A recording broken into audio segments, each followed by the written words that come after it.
Let's be clear from the start. Kindness by itself is not enough to survive in this world.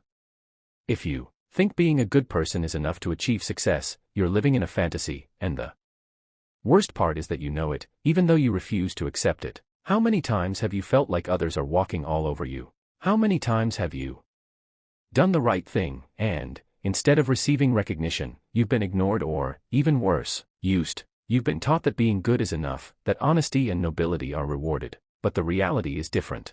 The world doesn't reward the good, it rewards those who know how to play their cards well. And this is where Machiavelli comes in. Machiavelli understood something that most people ignore. Human nature is selfish, fickle, and cruel when necessary. In The Prince, he made it clear that virtue without cunning is a weakness, that goodness without strategy is a trap. And now tell me, how many times have you fallen into that trap? Think about those you admire, those who have achieved great things.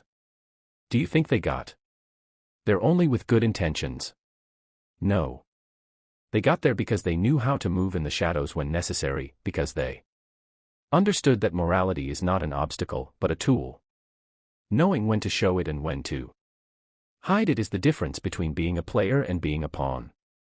The problem is not that you are good, the problem is that you don't know how to protect yourself. You believe that others are playing by the same rules as you, but that's not the case. The world is full of predators disguised as friends, of opportunists who can spot naivete from miles away. And you, without realizing it, have been the perfect target. This is where Machiavelli offers you an alternative. Intelligent kindness. It's not about becoming a villain, it's not about betraying your principles. It's about understanding that kindness must be accompanied by a deep understanding of reality. It's about learning to read people, to foresee their intentions, to know when to trust and when to keep your guard up. Machiavelli said that it is better to be feared than loved if you cannot be both. And you, what have you chosen? Surely you've chosen to be loved, to be accepted, to be seen as harmless. But tell me, what have you gained from that? Not respect, not power. What you've gained is that others know they can use you without consequences. Because kindness without strength doesn't inspire admiration, it inspires pity. Don't get confused, I'm not telling you to stop being good, I'm telling you to learn how to be good without being naive. Understand that the world doesn't reward the just, it rewards the shrewd. That true virtue is not submission, but the ability to balance ethics with pragmatism. Machiavelli taught that image is everything. It's not only about what you are, but also about what others perceive you to be. If you give the impression of being weak, they will treat you as weak. If you give the impression of being strong, they will treat you with respect. How many times have you allowed others to disrespect you out of fear of losing their approval? How many times have you stayed silent to avoid conflict, only to realize that this makes you lose more than you gain? It's not about being cruel, it's about being strategic.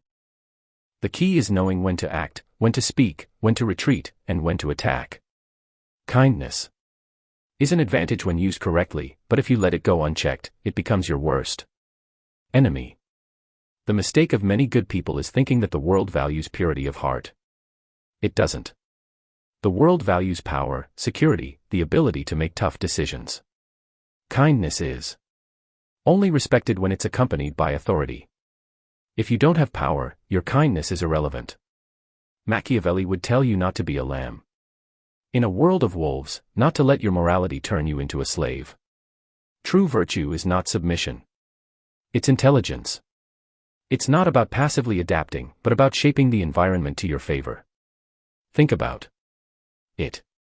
How much longer will you let the world walk all over you? How much longer will you be a victim of your own naivete?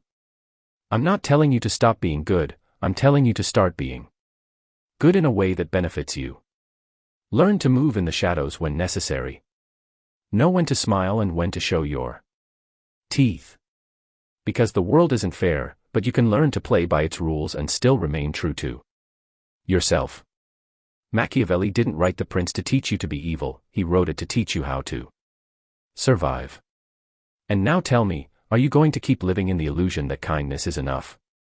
Or are you going to start applying true intelligence? And here comes a concept that very few understand. The perception of power. It's not enough to be strong, you have to appear strong. It's not enough to have intelligence. You have to project it. Because in this world, reality matters less than the perception others have of you. Think about this, how many times have you seen an incompetent person go farther than a talented one? How many times have you seen a manipulator rise while a noble and hard working person remains stuck? This is no accident. People don't follow the good or the just.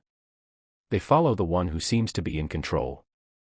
The one who knows how to manage their image. The one who projects authority. The one who, even though they don't have all the answers, acts as if they do. And this is where many fail. They believe that the truth, by itself, is enough. That true competence will speak for them. But the world doesn't work that way. The world doesn't reward those who are right, it rewards those who know how to sell their version of the story. Machiavelli understood this perfectly. It's not just about what you are, but about what others believe you to be. Perception is everything. An insecure leader doesn't inspire confidence, even if they're the most prepared.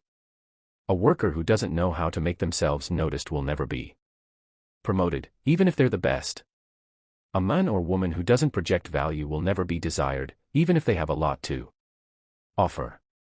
That's why the key is not just in being, but in mastering the narrative about yourself.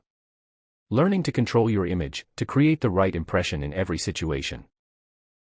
It's not about deceiving, it's about directing the attention of others to what you want them to see. Think about this.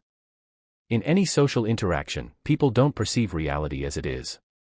They perceive it through filters of assumptions, prejudices, and emotions. And the question is, are you letting those filters play against you, or are you using them to your advantage? If you're good but seem weak, they will treat you as weak. If you're just but seem soft, they will trample on you. If you're talented but seem insecure, you will be ignored. It's that simple. The art of perception is what separates those who control their destiny from those who are controlled by others. And here we enter a darker but necessary area. The control of information. Have you ever wondered why the most powerful always seem to know something that others don't? Why do those who dominate the game always seem to have an advantage? The answer is simple. Because they know when to speak and when to stay silent. Naive people believe that absolute honesty is a virtue. That always saying what they think and sharing everything they know is the right thing to do. But in reality, information is power. And you can't give away power without consequences. Machiavelli said that a prince must know how to hide their true intentions. Not because they should be a liar, but because in a world where everyone seeks an advantage, the one who reveals too much becomes vulnerable. Learn to control what you share. To say only what's necessary and nothing more. To maintain a certain mystery. To make people wonder what you really think. Because the moment you become completely predictable, the moment others can anticipate every move you make, you lose any strategic advantage you might have had. The greatest players in history, in politics, business, art, or any field, understood this. Strategic silence is as powerful as speech. Think of someone you admire, someone with real influence. Are they someone who says everything?